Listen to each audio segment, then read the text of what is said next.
Our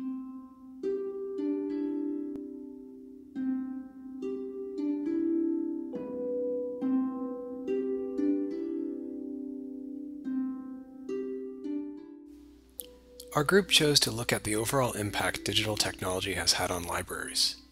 Our focus, specifically, was whether this impact was positive or negative. Our approach to this topic was to interview library staff and, based on their responses and our research, formulate an opinion as to whether digital technology is helping or hindering today's libraries.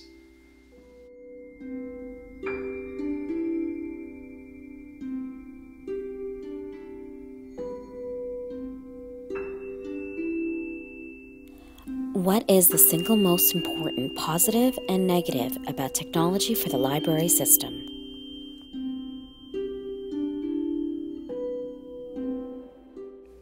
Increasing exposure and familiarity with computerization is now the norm, and staying alive is a good option for any organization or profession. It is exciting to be in a constant state of expectation and change.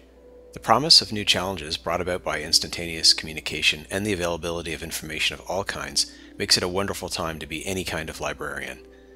It may be frightening to hear that librarians and libraries are seen by some as becoming irrelevant.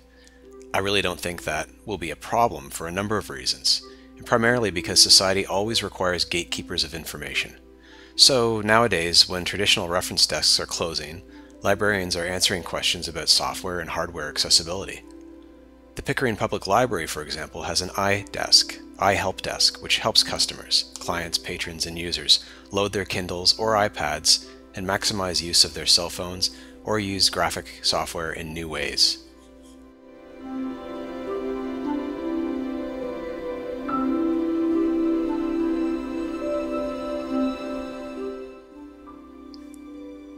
Librarians aren't great theorizers, so fundamental conceptual issues about information and the provision of information are rarely addressed, in my opinion.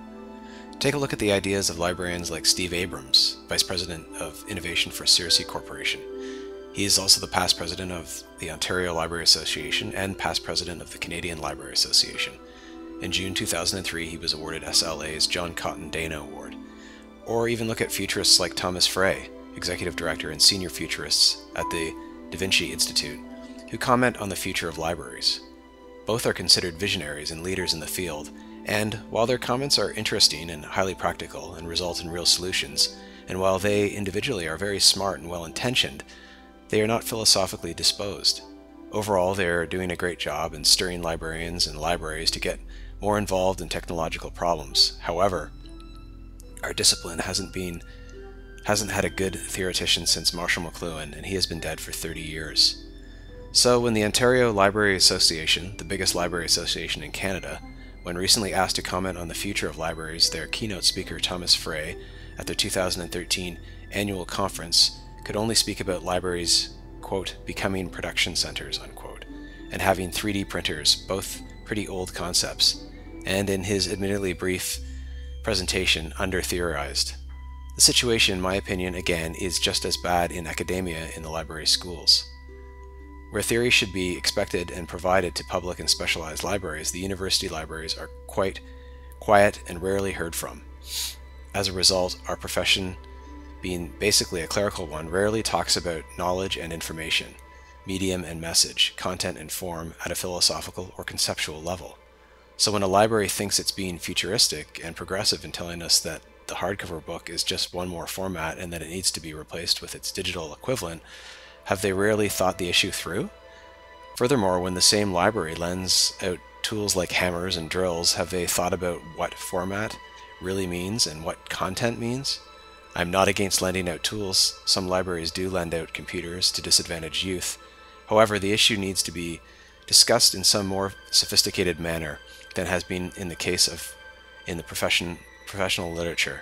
Other issues, not only concerning technology, need to be discussed in greater depth as well. Issues like the relationship between public and specialized libraries and the role of labor organization and a dispersed and part-time workforce brought about by technology. Where will the library be in 5 to 10 years? I would say that search engines will be less text-based, and we will be experimenting with different types of search engines, those based on sound and possibly taste. As a culture, we over-valorize sight to the exclusion of hearing and other sensory technologies. All sorts of music and voice could be searched by sound clips. Potentially, we could even be searching our recipes by taste and searching for various atmospheres, say for home decor and heath by smells. Much as medicine has become evidence-based or result-based, I think libraries will be called upon to justify themselves to funders in terms of specific results other than circulation and specific uses. Virtual reality will become a standard service. So for a student researching a Greek temple, he or she will be conducted through its corridors virtually. Increased connectivity and general library use will be achieved when we offer library service along the corridors of our mass transit. Having loading docks or book and movie dispensers at the GO station seems an imminent possibility.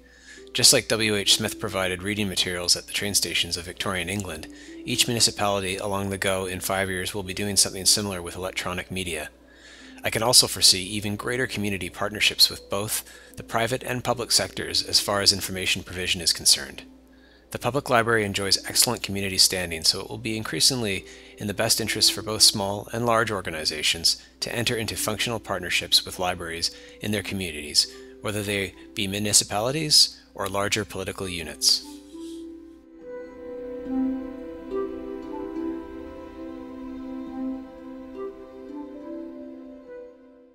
Digitizing the library's print media. If so, can you go into it all what that process is, and is there any specific software that you're using to create or manage those materials? Yes, there is. But before I answer the question, the library's print media, a lot of those things we actually purchase.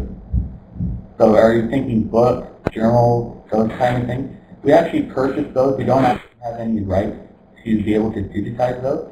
They're all held by the publisher's copyright. But we do have a program where we can digitize things that we do own. So for example, materials in the university archive, most of which discuss the history of the university.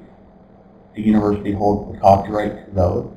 So we can legally scan, describe, and host, make accessible via the web, those kind of things, as well as other content that may be unique to the university library that's being donated to us, or collections we've acquired, where we also acquired the rights, the actual legal and the moral rights to make reproduction. So the way that's done, so you can understand we don't digitize the standard kind of books and journal articles that we have at the library, and many other academic libraries have the same stuff.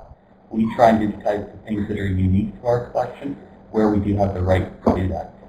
With that proviso, I guess, we do have some software that's fairly standard across universities who use commercial software, and it's called Content DM. And Content DM is a tool that can take scanned images and host them sort of in a digital library type environment where things can be searchable. So we have our cataloging people involved in adding descriptions if they don't previously exist to the materials that we scan. We also work with some third-party companies. An example is West Canadian in Calgary, and they do this on a commercial basis. So they can digitize things off of microfilm, off microfiche. They can scan they can scan books that have tight kind of binding that are otherwise difficult to scan ourselves. So we rely on third-party contractors. We receive then those digital files, and then we describe or catalog them and upload them into our software, which then makes them available online.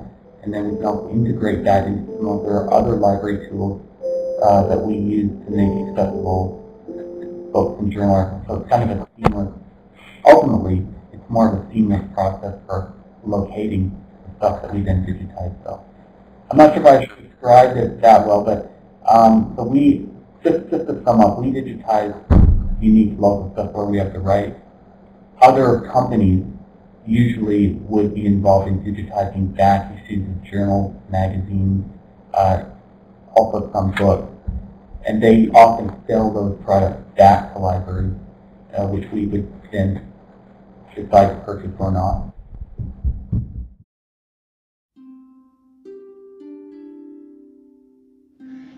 Has the physical layout of your library changed in the past 5 to 10 years? Oh, we wish it would change some more. This old building is much in need of help. But this has been my floor over most of these years. And yeah. I have changed it. I have taken out many, many shelves and put in working spaces and tables and spaces for people, and I've added power bars so people could plug in their laptops, and I've done things like that. There's still so much work to do, and some of those changes need to trickle down a little bit to the lower floors. Okay. But yeah, that for me it has. The physical building could really use some work. Right. What about satellite libraries, the other out there? Are they going through the same changes? They're slowly renovating them, and when they do, they bring in more space. They bring in wiring for all of the tech. Yeah. They bring in space for computers. They bring in light and open space for people to work in, to come to.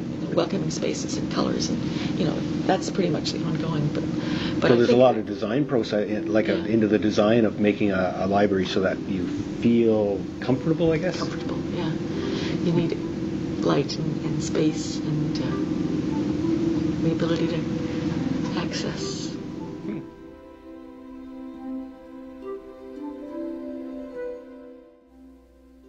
As technology takes society in a myriad of new and exciting directions, it has not left libraries behind. Although ongoing research is needed, we have found through our interviews with library professionals that overall, libraries have benefited from the advances in digital technology.